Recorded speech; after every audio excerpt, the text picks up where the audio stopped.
And everyone, there's a Q&A panel, so please post your questions. Because unfortunately through this setup, we're not able to have you speak directly. So I will go through it and ask some of them. So just to kick it off, Mayor asks, is Hypar API available for anyone to work with? So Hypar is available for anyone to work with, and we have an open source kind of core library, which is how we represent building elements. It's called Elements, and you can contribute to that. You can use it. You can use it even without using the Hypar web interface. The API itself, not all of the things that you can do on the web platform are currently exposed via an API, but there's nothing that we fundamentally couldn't expose. I think it's really just a question of, priorities and addressing the things that people are asking for. But this question does come up a lot. And so, I think we'd be interested to know from the folks in the audience, like, if you had access to a Hypar API, like, what would you want to do with it? There's another one here from Kristen Forward. In the future of Hypar, are you guys considering monetizing functions or a subscription-based model? So that's a great question. And the answer is yes, I think to both of those things. So, we are definitely moving in the direction of a subscription model. We want to make sure that there is a generous free tier. So you should be able to use Hypar and do something useful without necessarily paying for a subscription. You'll need an account, but you can get an account for free today. But, I think as we enable more and more powerful compute, as we expose more and more advanced functions, some of those things will probably be accessible only to subscribers, and there will probably be a few different tiers of subscriber. The details of that I don't think have been totally published yet. But if you're interested in knowing more, I can, you can reach out to me or someone else on the Hypar team, and we can give you more specifics on that. As far as monetizing functions, that's definitely another part of the story. We want to make it so that when people contribute their hard-earned experience in the form of Hypar functions, when they're, spilling all of the intelligence and wisdom that they've gathered over years in the form of these routines that other people can use, that they should be able to be rewarded for that. So some functions may end up costing a certain amount of money to use, and then the author of those functions might be compensated. And, we're hopeful that that becomes a new source of, probably not a primary income source, although who knows down the road, but, a new income stream for folks who want to do the work of encoding their knowledge and experience and expertise into functions. I think Benjamin Regnier, and forgive me if I butcher anybody's name on here, I'm so sorry. He has a really interesting question talking about these tools. And in particular, I think this fits in with this idea of collaboration. So he says, I had a professor that accused architecture as having a bricolage, forgive me, I don't know that word, strategy with technology. For example, grabbing existing stuff and banging it to fit. So do you think a designer has to understand how a tool works in order to use it effectively and usefully? I think that's a great question. I really love this question because I would say that the bricolage approach is how we all learned this stuff. I think the tinkerer's mentality is a great one and it shouldn't go away. And I also think that the future of the software landscape in architecture really isn't a mono platform. It isn't just one platform that encompasses all of the functionality. It looks a lot more like this landscape we're seeing in other business tools with things like no-code tools that hook into each other. So I can build a website today by using 5 or 6 different services that all, interoperate without necessarily writing any code. And I think that there will always be some degree of wanting to plug together different pieces because no tool is ever going to encompass everything you could imaginably want to do. So I think that also relates to this question about the API strategy. I think, we will ultimately be thinking about ways to integrate with other services via API connections. So, we can plug in and integrate and facilitate that bricolage. The thing about the bricolage thing is that I think it's really useful to understand the nitty gritty of how tools work. And you just like never stop doing this. Like I work full time as a software developer now, and I'm still just like tinkering and fiddling and figuring out what works. And like, this will never go away. But I do think that sometimes that comes from an unfortunate necessity, which is that like, just to get something custom spun up, like if I want to build a web app around a design study, like the amount of work that's involved in doing that today is a lot. And you have to learn a bunch of different technologies and hook them all together in order to make it happen. And I think our vision is that, you know, we want Hypar to just smooth that on-ramp. We don't want you to stop tinkering. We don't want you to stop exploring like other technologies and other stacks. We want you to figure out ways to integrate them with Hypar, but we also want to make sure that we remove some of the barriers to just getting something cool up and running in the first place. Very cool. Here's a question from Jaisana. Would you need a license for Hypar like Rhino and CAD? So I think we're only following a subscription model. So you would need a subscription to the service, but I don't, as far as I know, we're not considering any sort of license. You know, we might talk about some sort of enterprise agreement with a large company, but I don't think you'll have like a license key to plug in anywhere the way that you would, you know, for Rhino or Revit. Ernesto is asking, do you have any knowledge of Python or similar programs, and has it helped you architecturally, or have you been able to be successful with just the tools that the Grasshopper Dynamo have provided? So, I mean, I definitely have learned to code over time. Grasshopper was my first programming language. So I learned Grasshopper before I learned any other coding, and I think that's a perfectly legitimate way to go. And I think thinking in terms of Grasshopper has in most cases helped me as I think at a, you know, the next level down of abstraction. I think that there are, you know, the reality of all computational systems we interact with is that there are layers upon layers upon layers upon layers of, hold on, let me stop sharing just in case my screen is way up. There are layers of, you know, very low level systems manipulating the hardware all the way up to things like applications and scripting interfaces for those applications and scripting interfaces for those scripting interfaces and so on. And so inevitably at some point you reach the boundaries of what any given layer permits you to do, and you have to jump one level down. And I think that's just reality. And I think that, you know, that's not a knock on Grasshopper or Dynamo in any way. It's just how they're built. But I think the thing that's amazing about both those tools is that they do enable you to jump that next level down. And that's basically how I learned to code. So it started with me building a bunch of Grasshopper scripts. And then I started downloading people's like C# scripts that plugged into Grasshopper and then customizing those. And then I started to build my own C# scripts. And then I started to build Grasshopper plugins. And then I started to build software. And like, you know, I think that all of these things are reinforce each other. And, you know, I think that there's always value in exploring like another way to express similar concepts. And I think, I think all designers should learn to code in some fashion, but I also wouldn't say that there's anything like fundamentally better or worse about like Python versus Grasshopper. Like, if anything, I would say start with Grasshopper and then grow from there. That's what worked for me, but there are many paths and they're all valid. And the things that you learn in one will absolutely contribute to another.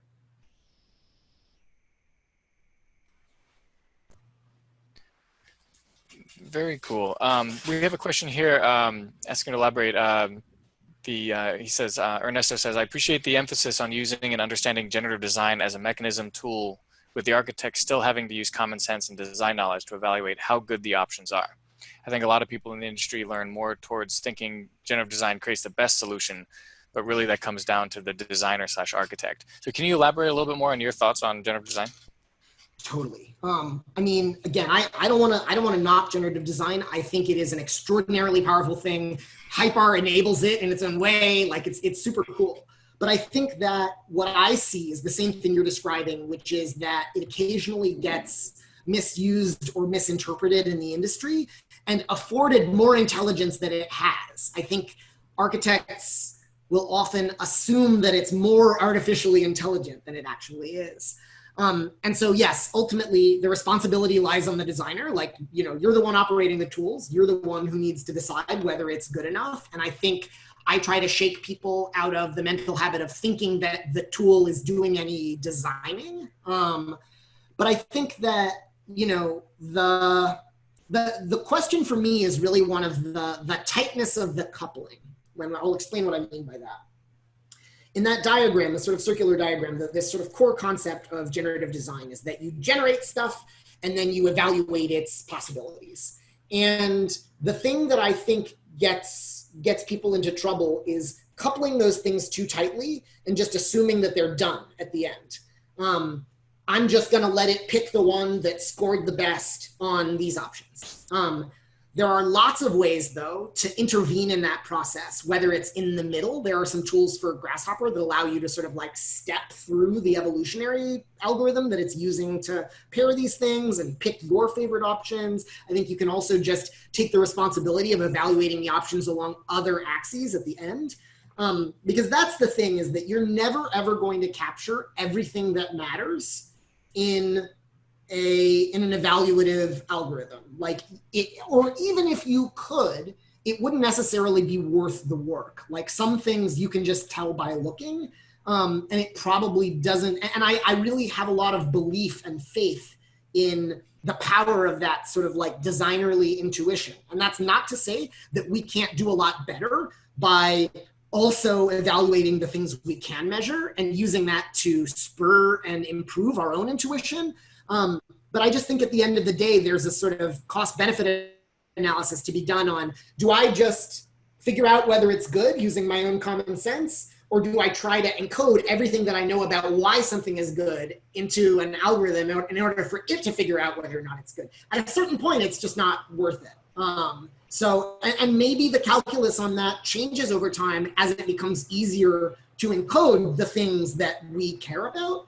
And as more and more people who are experts in things like, you know, maybe it's acoustics or lighting or, you know, even the behavioral psychology of operating in physical spaces or whatever, maybe we will get better and better measures and predictive measures of how a space will perform and how people will like it and how they'll feel in it. But I think that for now, there's no reason to discount a designer's intuition on those questions. Very interesting. Well, it occurred to me that this Q&A is bleeding perfectly into what the second half of our meeting, which is really an interview. We were hoping to just be able to pick your brain for a little bit. Cool. So why don't we go ahead, because there's a lot of other questions on here, and I think a lot of these are better answered in more of a casual, open form dialogue. So before we jump into that, there's a ton of things we'd like to hear from you. I'm going to end this polling and get a sense of where everybody is. So just click end. I'm going to share the results. So can you all see this this poll? Yeah. Yes. So this is interesting. So thank you. As expected, mostly architects. A lot of students. That's fantastic. You guys are coming into this at such a great time. There's so much space to apply this in practice. Looks like we need to do some work getting this out to engineers and contractors. Very interesting, because I would say, I know a lot of this is talking about computational design, but I think especially on the engineering side, there is just leveraging data. There's tons of space for improvement here. So we gotta try to get the word out to other groups. 21 people from outside the U.S. Not bad. I think Andrew's got an international profile. How about it? That's great. Okay, sorry, this is probably just me nerding out because I'm just curious who all is on the call. To give everyone who's listening some background, we used to do this in person, right? And we would, one of the main goals was to try to get to know each other, which of course is impossible when it's on a Zoom call where you're not even able to speak. But I do hope that this gets a little bit more of a casual vibe, because I think one of the big things that we found, at least meeting locally, was that lectures are great and like there's so much useful information, but a lot of the learning comes from the connections. Like if you could meet somebody who's interested in the same things you are, you're going to learn so much more over a beer than and consistently over beers, right? Through those connections. So we really want to encourage everyone to get to know each other. And now it's hard remote here. So thank you all for filling out the survey. This is really, really interesting stuff. But as we go now we want to have a bit of a very informal, formal interview with Andrew. So if anyone has any questions or anything they just want to ask of him, now is our chance. We're so grateful. By the way, amazing presentation, really, really insightful. You have a lot of great graphics. That one with the T where you were talking about computation as the deep dive. I'm going to use that all the time. That makes a ton of sense to me. I just made that one last night. Really? Yeah. Yeah, no, it's just a clear idea. So we've got some really good questions in here that I think we can kick this off. So Rita asks, do you have any advice on how an architect like me, who works with computational design strategies as a hobby, can bring this into real practice at the office, or to find an office where these strategies are accepted and explored? It seems like you've done quite a lot of this, right? Because you started out, you've gone through a variety of different firms. So how would you encourage somebody like Rita to implement this? Yeah, I mean, that's a great question. And I think that, I was really lucky that from the beginning, I worked at firms that were already excited about this stuff and already wanted to learn about it and wanted to see it. So I think that, I had it pretty easy on that front. I think that, as long as, one thing is like, if your office uses Rhino, then you should absolutely be using Grasshopper for your own projects. And that can be very straightforward. I think people make the mistake of thinking that computational design is all about crazy curvy shapes and, advanced form. And it's like, oh, my firm doesn't do that. We don't need this. But I think that's totally wrong. I think that there are lots of little automations you can make, even if you're only ever building a rectangle. Like there's so much room to streamline your own work processes and even just automate small operations that you do in something like Rhino. If you don't have Rhino, chances are your office has Revit. I would say start in on Dynamo. I think that there are opportunities there to become, just streamline some process. Like the other day, I was working on a project where I had a model that had a bunch of model in place columns. And I was like, oh, this is a pain. I really want individual architectural columns. So I fired up Dynamo for the first time in, a couple years and wrote a script that just found the geometry of all of the columns and swapped them out for architectural columns. All of those kinds of little tasks are the perfect entry point to bring these skills to bear. And then what I would say is after that, make sure you find a way to tell somebody else about it. Don't just do it quietly and then, and then move on. I think every time you build something for yourself that saves you time, chances are, one, maybe it'll save someone else some time. And even if it won't, it will get them thinking about how they could build something that would save them time. So I think that, I would say just to the extent that you can, just bring it in, start doing it, start using it wherever you see an opportunity. And usually that first opportunity isn't about complex geometry. It's usually about some routine task or something, I'm drawing a bunch of shapes and I have to make sure that they constrain to a certain area. So I want to put a little area marker over the top of my polyline or whatever. That kind of thing I think are really good first steps. And as far as finding an office where these things are accepted and explored, I would look at places like the Grasshopper Forum, the Hypar community, the Dynamo Forum, and see where those people who are active in those communities, see where they work. Maybe if someone helped you once on a forum post, reach out and thank them and see where they work and see if they're hiring. I think also events like this are an amazing way to connect with a community of people who are interested in this stuff. And a lot of them are going to be working at practices that are willing to invest a little bit of resources into pursuing these strategies. Very cool. I like that you mentioned the online forums. You also said earlier that we shouldn't reinvent the wheel. So if Rita's talking about how can we get started in practice, and you described having a lot of small tasks that you can begin to automate, I think a lot of those are available for free online, so we don't have to reinvent the wheel. Where are your favorite places to go to find those? Are there any resources everyone should be aware of? I definitely look first at, when it comes to Grasshopper stuff, I look at Food for Rhino, do a quick plugin search. If someone has actually gone to the trouble of building a plugin for a problem, then chances are it's reasonably well developed. After that, I might look on the Rhino forum. These days, I do a lot of searching on Stack Overflow, which is just kind of like code question and answer, and I'll go find someone else's solution to a problem. So that's a personal favorite, and anyone in the audience who's coding is like certainly also using Stack Overflow.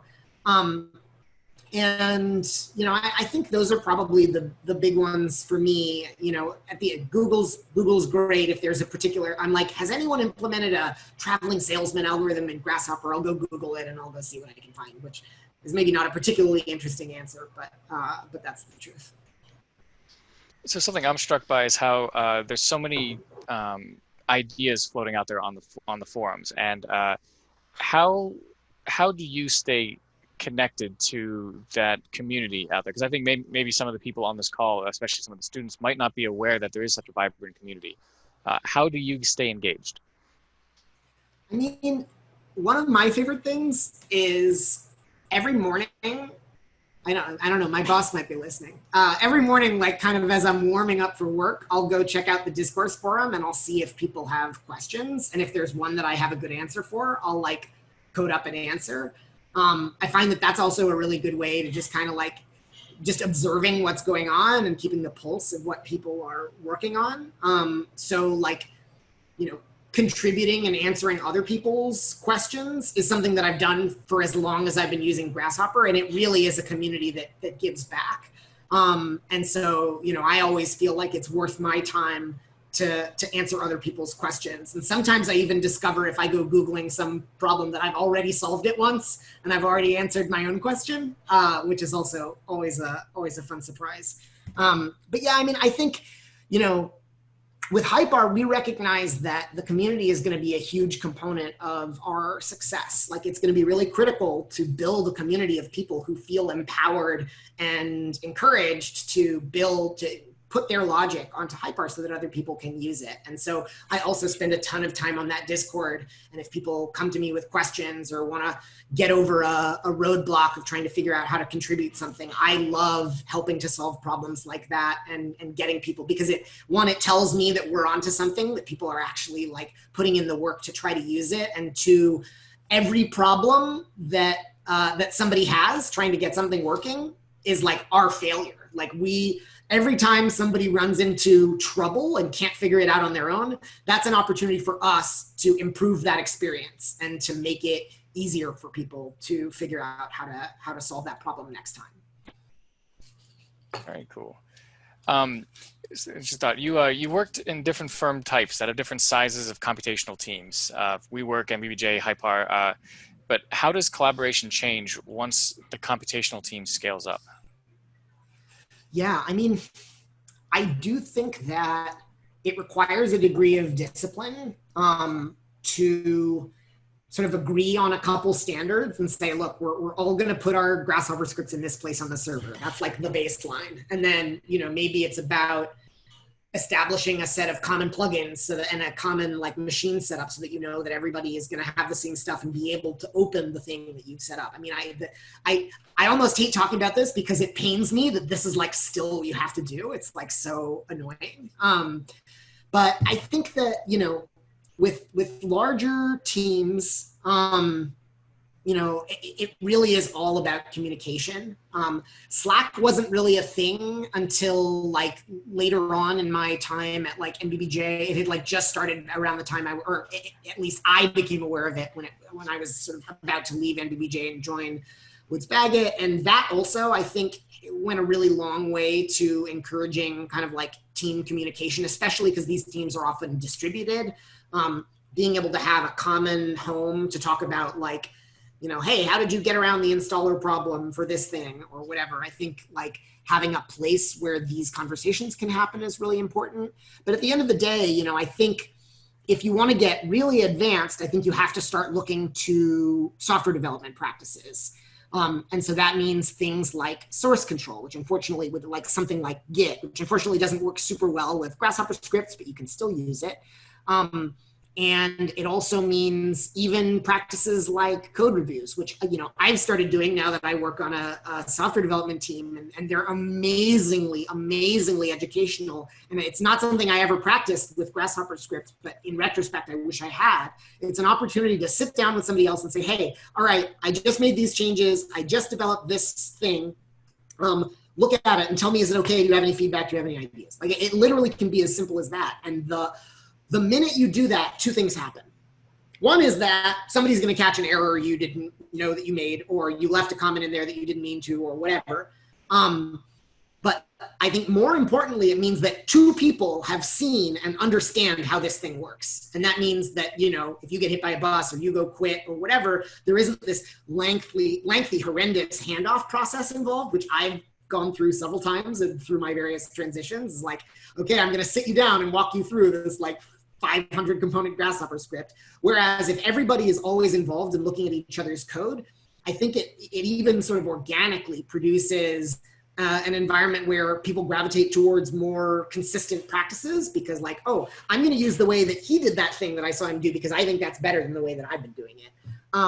And I think it's also just a really nice community exercise to say that we're working on this together. We're collaborators on a thing. We're not just each responsible for our little piece of the puzzle. I'm intrigued by that because we have a question on here saying, is switching to coding necessary for architects? And I heard you say that you work on a software dev team and you've described yourself as an ex-architect. So how do you see the role of people who know how to code?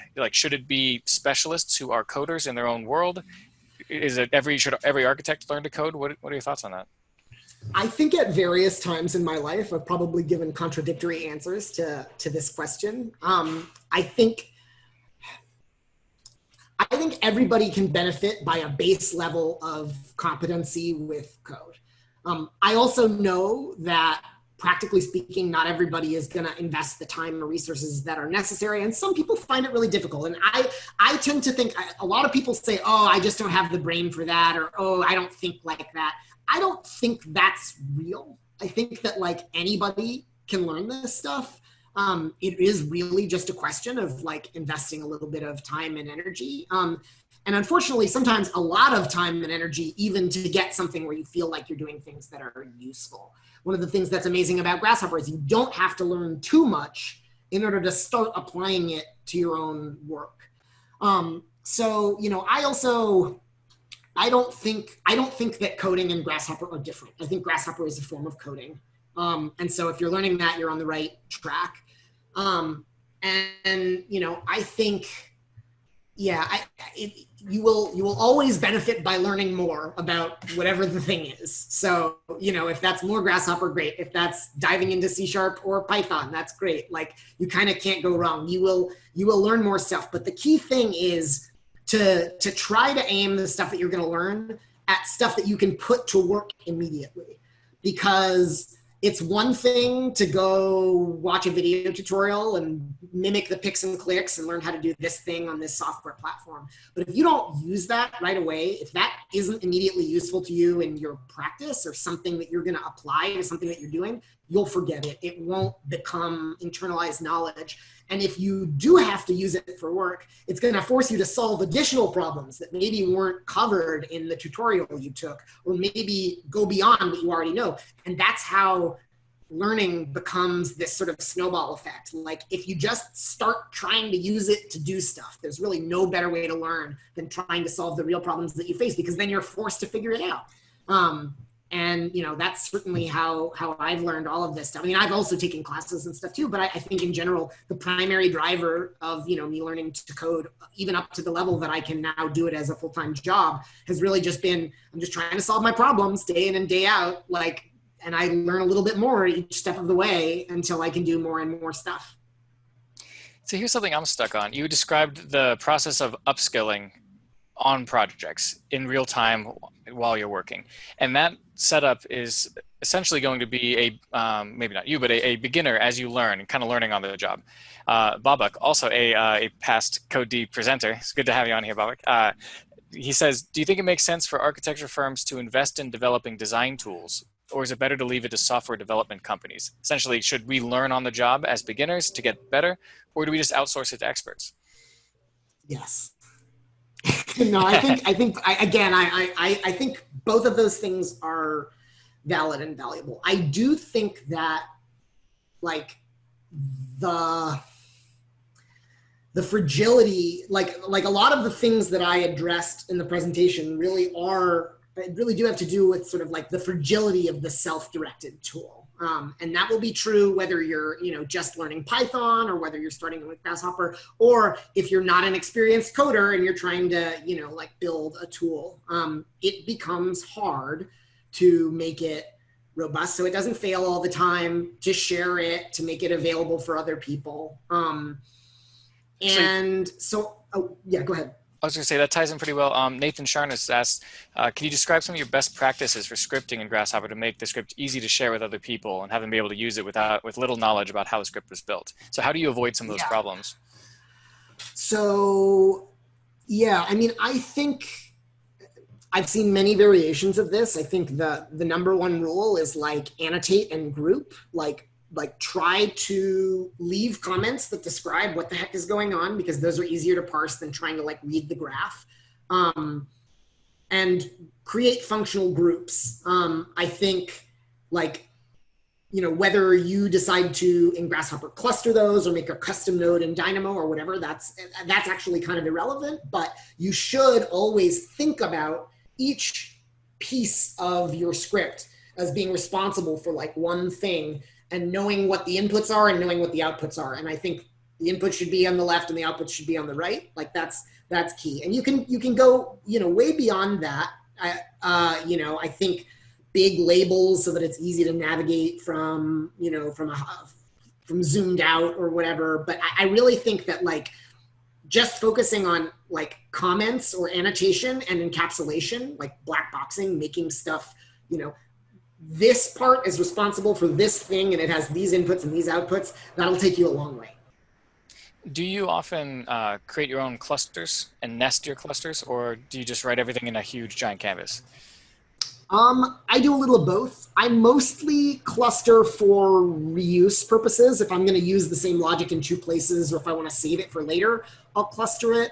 I don't typically cluster when I'm building stuff. It depends. Sometimes I will, sometimes I won't. I will often create these functional groups, but I won't necessarily cluster them, but I'll set them up in such a way that it would be really easy to cluster them if I had to. Part of that is a holdover from, there used to be a bug in Grasshopper where clusters would run slower than other code because it would execute all the components, not just the ones that maybe were invalidated by a prior solution. This is way geeky and specific. So part of me instinctually mistrusts clusters, but I think that bug is fixed, so there's really no reason not to anymore. That's funny. I feel like a lot of us are holding on to the 2014 problems, Yeah. It's nowhere close. Yeah. I was really intrigued about your move into the tech world and how much we have to learn from software best practices. When it comes to writing code, you were talking about the modularity. Do we need to learn about object-oriented programming, or are there any software development standards that can be directly applied to Grasshopper script writing? So the potential learning is infinite.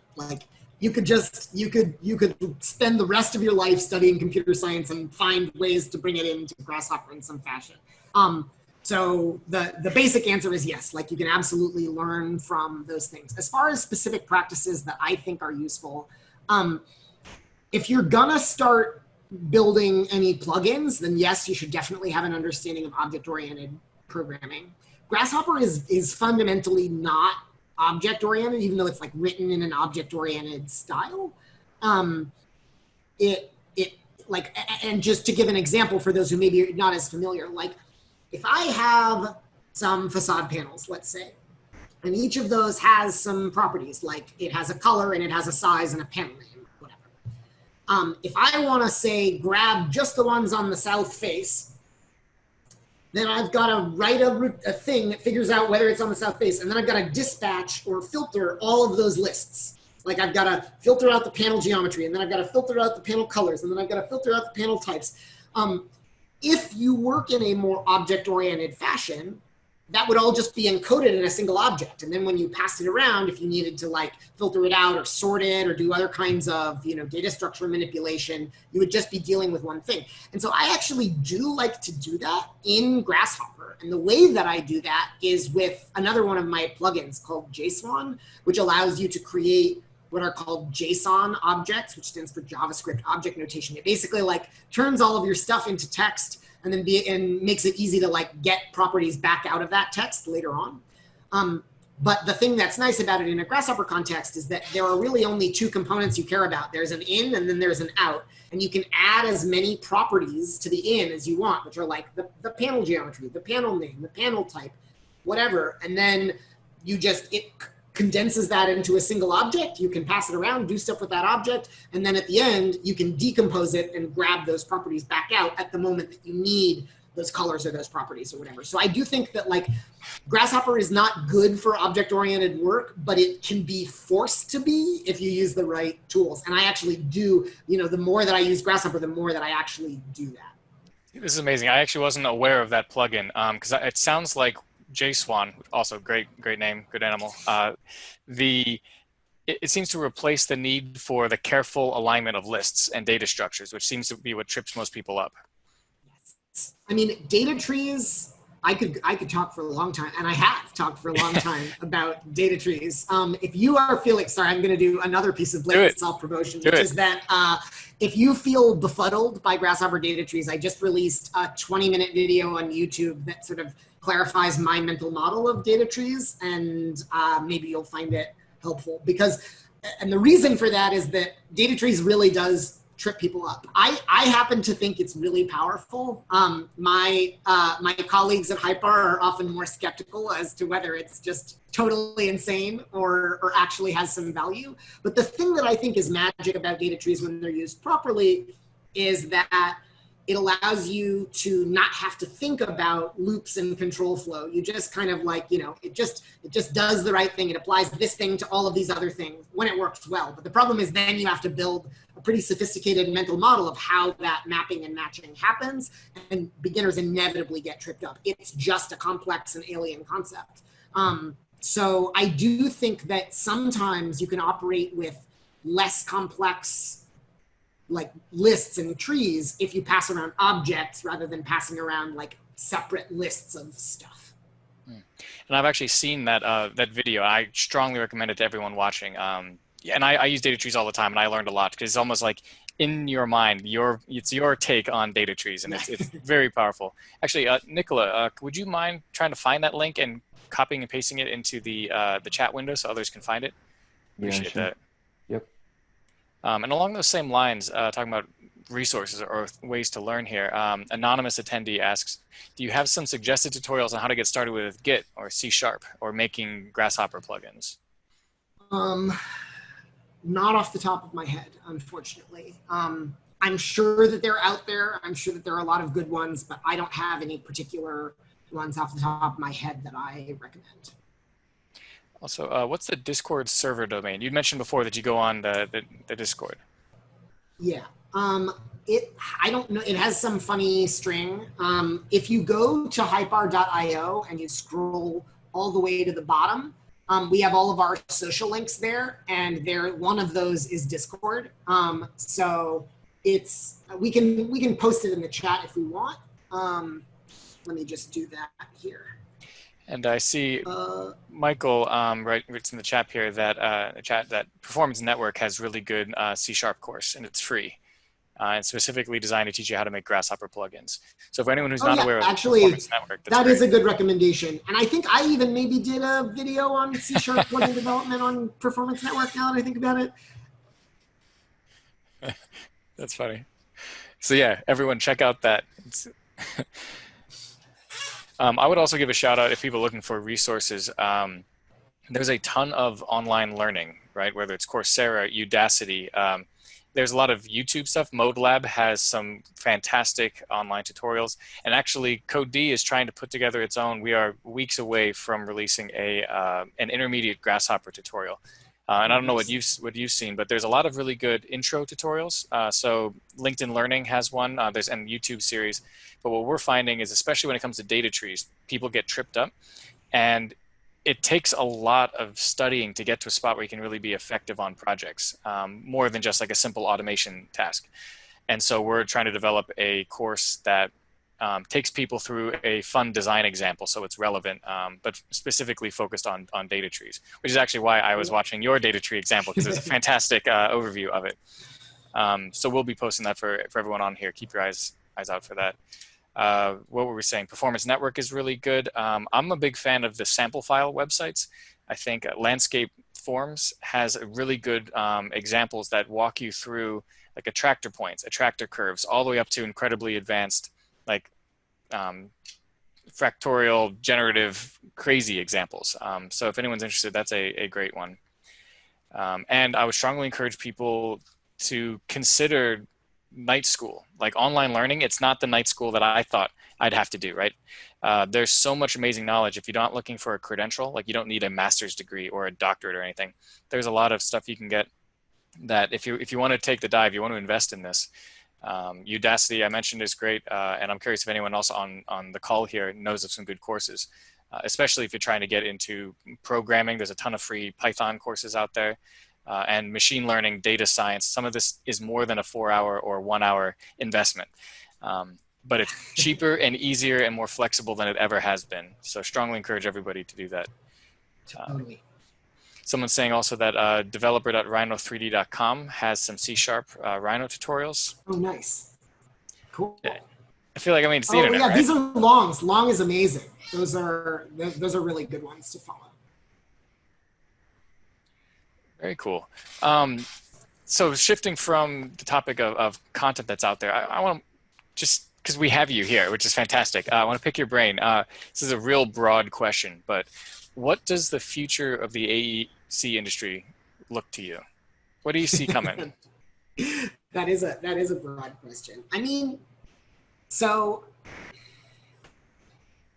obviously I'm already committed to a certain vision of the future with the sort of course that we're charting for Hypar, where that is our picture of the future. And to me, it really is all about a world where the industry can start to divest itself of this idea that like my stadium bowl generator is my IP and is like our secret sauce and it's going to win us all the work.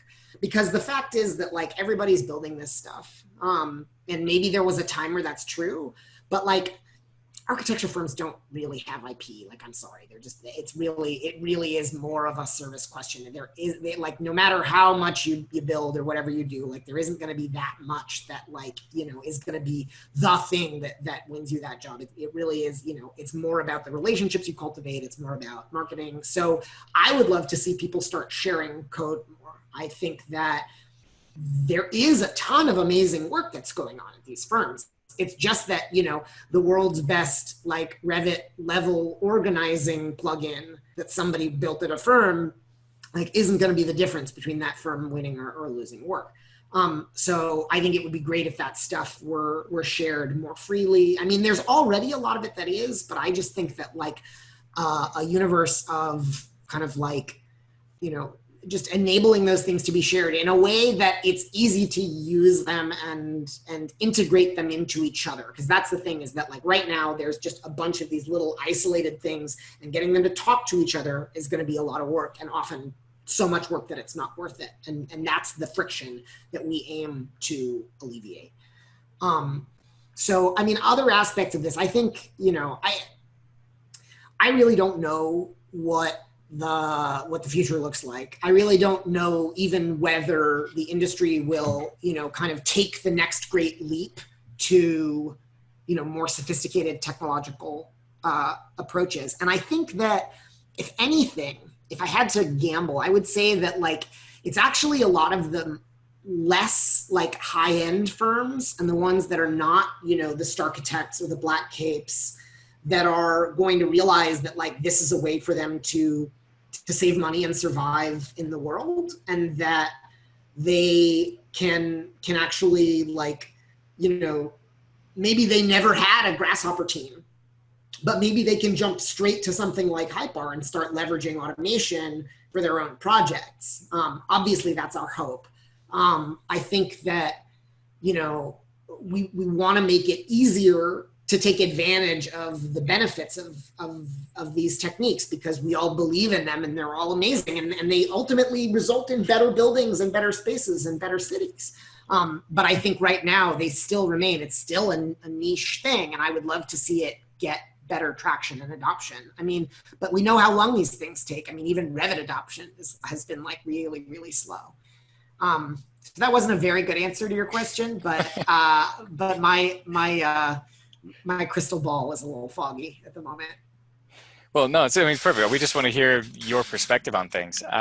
You were talking about Hypar supporting a new way of working, and it sounded to me like you were describing Hypar supporting open source and in particular crowdsourcing of solutions, so that we don't all have to. I've heard Mustafa and Mackie describe the tree analogy, where let's not compete on the trunk. Let's share the development of the trunk, compete out at the branches.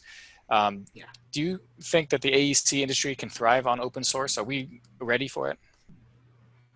I mean, I don't see why not. I think that, again, like, you know, the barrier to open source is protectionism, which I don't think is particularly like valid. So you know, obviously there are, you know, even Hypar, there are parts of the system that are open source and other parts that we're trying to make into a business, and everybody has to make that judgment for themselves. But I think that, you know, one of the reasons why I think it hasn't taken off in architecture as much is that it's scary. There's a high barrier to entry. If you want to contribute to an open source project, you have to feel like you're a decent coder.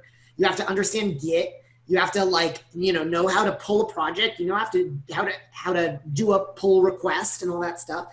And I think that stuff is intimidating. And I think we want to foster that kind of interaction and collaboration, but I think we want to do it in a way that maybe has a lower barrier to entry and doesn't require, you know, we want architects and designers to focus on the algorithms about architecture and design, like, and not have to worry about how to learn Git and how to run the command line and all these other concepts. Like it, and you know, total kudos and respect to everyone that's figured that out. Like, I think it's amazing and it's empowering, and the open source that we do have is phenomenal. But I do think there's a reason why it hasn't gone bigger. And I think part of it is just that, like, you know, who has the time to figure out how all that stuff works? I mean, even me, and I was, you know, mostly coding, like I didn't submit my first pull request, I think, until after I had already accepted my first pull request on Human UI. Like, I didn't know what the hell I was doing when I open sourced that project.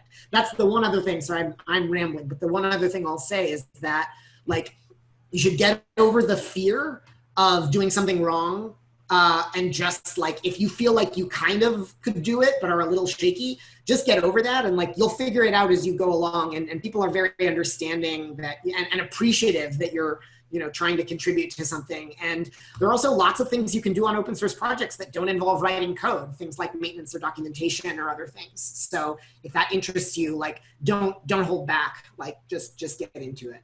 So I'm intrigued with open source projects as an avenue for learning and an avenue for growth, right? You might not be able to, let's say, for example, someone on this call, their firms aren't using computational design, so they can't develop their skills at work.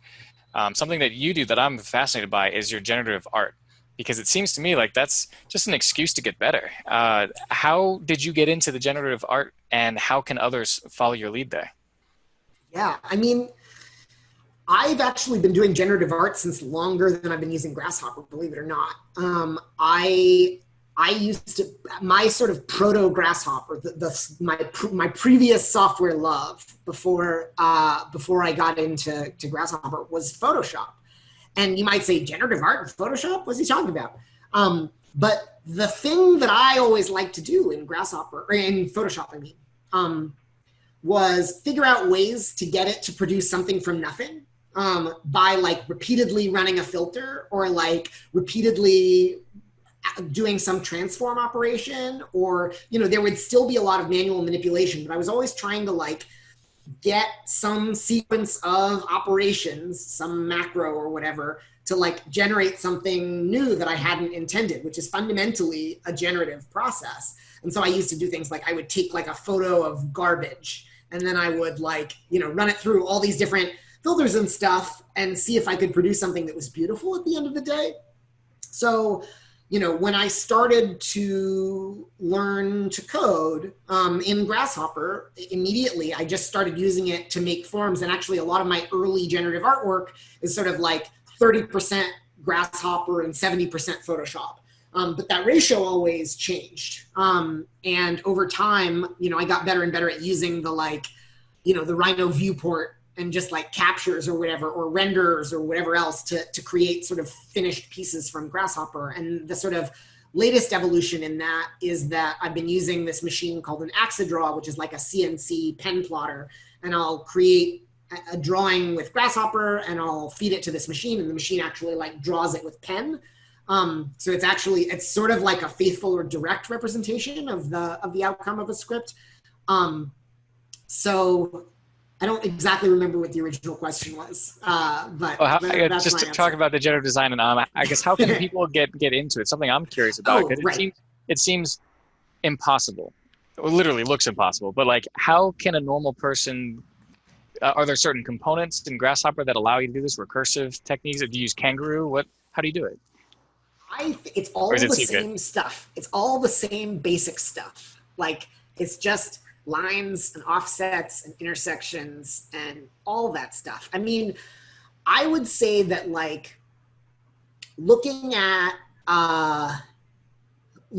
like the sort of pioneers of generative art, like Vera Molnar is a really good place to start, and just like give yourself a task, see if you can reproduce, or even non-computational artists like Sol LeWitt, like you can make a Grasshopper script that reproduces a Sol LeWitt wall drawing. And like you really just kind of can start from basic geometry. I will say, and actually Mark just mentioned this in the chat, I also have live streams where I kind of jam on Grasshopper without an idea of what I'm doing, where I'm just like making drawings, and I kind of like, they probably wouldn't mean a whole lot to a beginner because I go at like top speed, but I am trying to like explain what I'm doing and what I'm thinking about as I go, so you can understand a little bit how it works. And I think if nothing else, the takeaway from some of those videos is just that like, it isn't a directed problem solving process. It's kind of like it's like jazz. You're kind of just like going with the flow and seeing where the componentry takes you. And you do need some level of mastery to be able to flow with that, but I would say just start simple. And the cool thing about Grasshopper is that like oftentimes even your mistakes look really cool. I teach Grasshopper to beginners in a kind of drawing context sometimes, and they love it when they make a data tree mistake and it goes like that. Like, it's amazing. And so part of it is just like celebrating the mistakes and the unexpected outcomes of operating with tools like that. I love that you described your process as jazz, like music. I think, especially because, as you mentioned earlier, a good place to get started is automation tasks. I think people might see a lot of computational design as getting rid of the rote, boring work, and they won't think of it as a creative process. And what are your thoughts on that? Because you've kind of described both aspects of it. You described a lot of strong automation, but then jazz. So which is it? Yeah, but I mean, I think it can absolutely be a creative thing. And I think that like, I mean, to me, the sort of the essence of any creative medium is that it has affordances and resistances. There are things that it makes really easy and things that it makes really hard. And usually beginner artists love to lean into the stuff that a medium makes easy. And as you hone your craft, you start being really intrigued by the stuff that's hard to do with that tool. So like, making a piece of marble look like flesh is really hard. Making it look like chipped rock is pretty easy. So, your early sculptures are going to be more chipped rock. And then as you get better and better, you kind of push against the limits of your own abilities and of the medium itself to push it to do things that it didn't do before. And so, yeah, coding is absolutely creative. It's extremely creative. It requires you to, think at many different scales and connect things together. And it may not, it may not look like painting, but it's also like, I don't sit down with a plan and say, okay, I'm going to do this, this, this, this, and this. Even when I'm doing like work coding, I just like, I'll just sort of start on the left-hand side and keep going and see if I can inch my way towards the thing that I was trying to achieve. And sometimes I'll have an idea about maybe how I'm going to get there. And usually by the time I get to the end, it wasn't quite what I anticipated. And that is as true when I'm making an art piece as it is when I'm building a feature for Hypar. Very cool. I realize I've been answering a lot of questions. If anyone's out there and they want to ask Andrew something, please type it into the Q&A bar. I'm trying to feed all these questions in. There's so much we can talk about. Oh yeah, these are all great questions, by the way. Is there here's one. Ernesto says, right now computation is kind of a specialized knowledge and keeping some people set apart. But do you think that computation will at some point be fully integrated at some capacity to Rhino/Revit? Like in the future, people that know Grasshopper Dynamo won't be as appreciated because it will, sorry, I'm reading this live, it won't be as appreciated because it will just be part of the base program and you won't have to know how to connect the strings. Mentioning that Revit 2021 has integrated generative design, but haven't used it to see how much knowledge of visual scripting you need. So I think what he's getting to is this idea that right now computational designers are specialists, but what you're describing with Hypar is kind of trying to democratize computational thinking by reducing the barriers so that more people can get in there. Do you think that we will continue to have computational specialists, or that we will be that will be a valuable position to be in, or do you think it will just become generalized?